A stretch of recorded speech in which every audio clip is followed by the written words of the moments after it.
the repeated use of an inherently dangerous restraint technique. It was horrible. It was very, very horrible and inhuman. Unnecessary pain was inflicted on men during use of force incidents. When immigration detention centres were contracted out to the private sector more than 20 years ago, the law said they should be secure, humane, dignified. Instead, this. Today, the first inquiry to penetrate behind these walls reveals a toxic culture of racism, bullying and silence about the violence meted out to asylum seekers at Brooke House near Gatwick in 2017. A culture many say lingers. One Home Office manager told the inquiry that if someone spent more than 24 hours at Brooke House, you're going to develop mental health issues. It's not a nice place to be. Pius was trafficked from Ghana to the UK, where he was forced to work in a warehouse by a criminal gang. But in 2002, he managed to escape one hell just to enter another.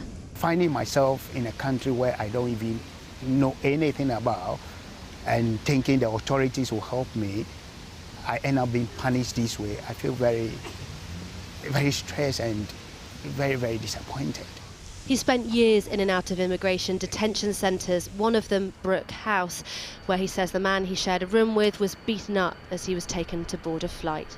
Officers begin to kind of like punch in as much as they can, not only one officer, but so many officers punching. And they were punching him physically on his face, on his chest, yes, on his face, in every part of his body, just for him to be silent and then for them to take him out. And you saw this happening? So many times in different detention centres. It's not only Brooke House. You are going to be on the next flight. That's one of the funny things that they always say. As a joke? Oh, as a joke. The inquiry found widespread evidence of physical violence by staff, with unnecessary pain inflicted on detainees, force used inappropriately, sometimes on people who were harming themselves, humiliating comments towards two men even as they attempted to take their own lives, and men being forcibly moved when they were naked. Don't do it, mate. Don't do it, mate. But it was this incident, secretly filmed by a whistleblower officer for Panorama, that was the worst. A man in extreme distress was restrained, with an officer placing his hand around his neck and whispering this. There were broken men at every turn, people that were just struggling to make it through the day. Self-harm and suicide attempts were common. And to then see those people being physically abused by the people that were meant to be safeguarding them, to making sure that they were safe and well looked after, was really horrifying and really distressing to see. G4S, which ran Brooke House, has since lost its contract with the Home Office. It told us, the vast majority of employees carried out their duties to a high standard. We were appalled when a number of former employees acted in a way that was contrary to our values, policies and their training, and for this we are sorry. But the inquiry's chair said she rejected the narrative portrayed by G4S and the Home Office that this was down to a small minority of G4S staff. Understaffing, inadequate regulation, a lack of training and management dysfunction all contributed to this toxic culture. But many of the issues the inquiry investigated persist, they say, under Brooke House's new management, the company Serco.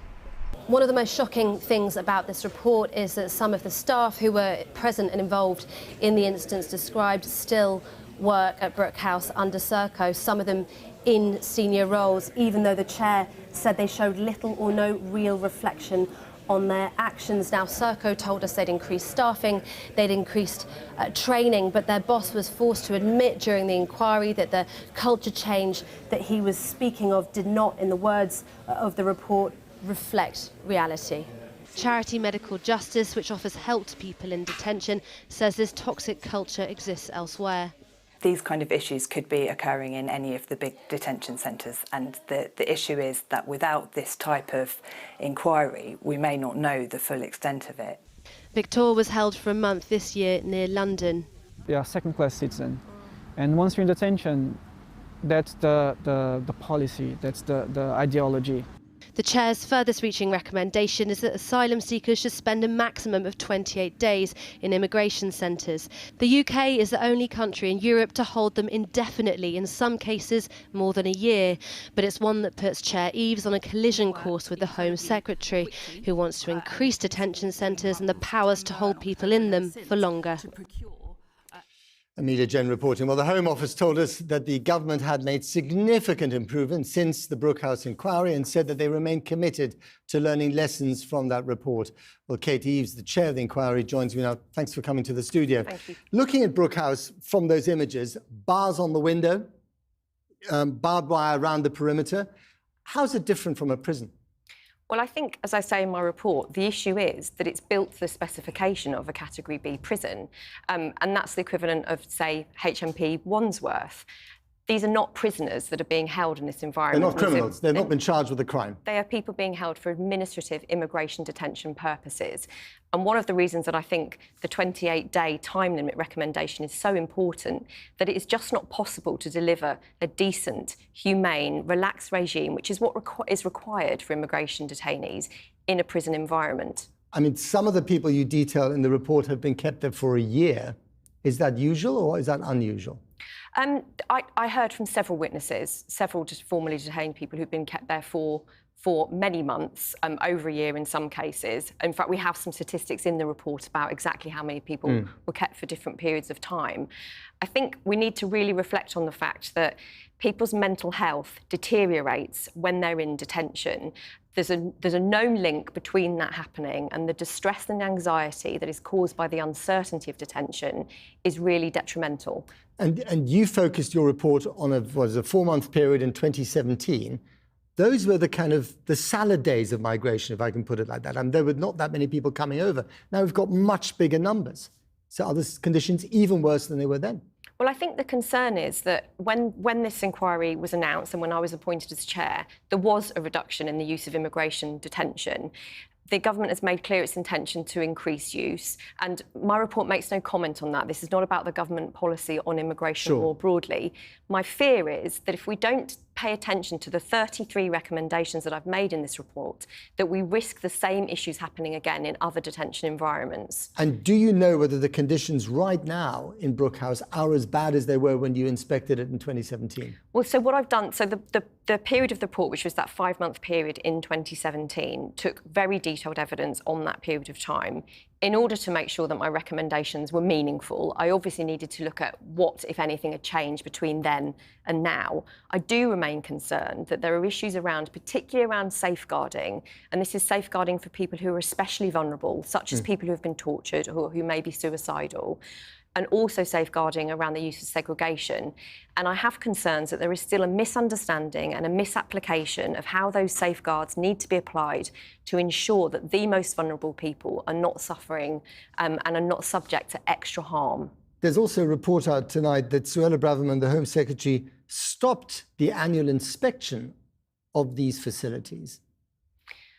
I think I can't comment specifically on that announcement. I think, as I make clear in my report, these are places in our society that are closed, that most of us have no experience of. I would really urge people to look at some of the footage from the inquiry. It's available on our YouTube site, because it is a really clear and visceral insight into exactly what was happening at that time. We need scrutiny and oversight of what happens in these closed spaces in our society. You've inspected prison facilities in the United States, in this country, I don't know about the rest of Europe. Is there any other country in Europe, or indeed in the US, that treats people seeking asylum when they wash up on their shores in these kind of facilities for this length of time?